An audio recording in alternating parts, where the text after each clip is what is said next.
એક વખત જીવનમાં મોત આવી જાય, એકવાર મોતની ઝલક મળી જાય, એકવાર જો ખબર પડી જાય કે મરી જવાનો છું, એકવાર જો ખબર પડે કે આ શરીર નાશવંત છે, એક વખત જો ખબર પડી જાય ને કે આ જેને બાળવા આવ્યા હતા એમાં આપણે પણ કોઈક દિવસ બળી જઈએ એમ છીએ, એનો પણ શેર કહું તાજો ગઝલ. હવે કલ્પના કરો કે તમે મૃત્યુ પામ્યા છો, ચિતા ઉપર તમને સુવાડ્યા છે, બધા સગાવાલાઓ ટોળે વળ્યા છે, બધા છે, સ્મશાનની કલ્પના કરજો, તમને સુવાડ્યા છે, પણ દેહ છૂટવાની પડે 1-2 સેકન્ડ માટે તમે જીવતા થઈ ગયા. હવે આ બે શેર. દેહ તો જાશે બળી, દેહ તો જાશે બળી, તું ક્યાં જશે? દેહ તો જાશે બળી, તું ક્યાં જશે? ને સૌ જશે પાછા વળી, તું ક્યાં જશે? દેહ તો જાશે બળી, તું ક્યાં જશે? ને સૌ જશે પાછા વળી, તું ક્યાં જશે?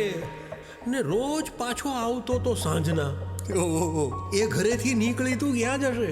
કોક ક્યાં વાત? દિવસ વિચારવું, પણ આ ખબર પડી જાય ને પછી ઈચ એન્ડ એવરી મોમેન્ટ, પ્રત્યેક શ્વાસ કિંમતી લાગે છે. પછી એવું લાગે છે કે ગઈકાલ ભૂતકાળનો કોઈ અર્થ નથી, યાદોનો કોઈ અર્થ નથી. પછી એવું લાગે છે કે આવતીકાલના સપનાઓનો કોઈ અર્થ નથી, કાલ સવારે નહીં ઊભો થવું તો કોઈ અર્થ નથી. આ એના કરતાં હું આજે આ માણી લઉં.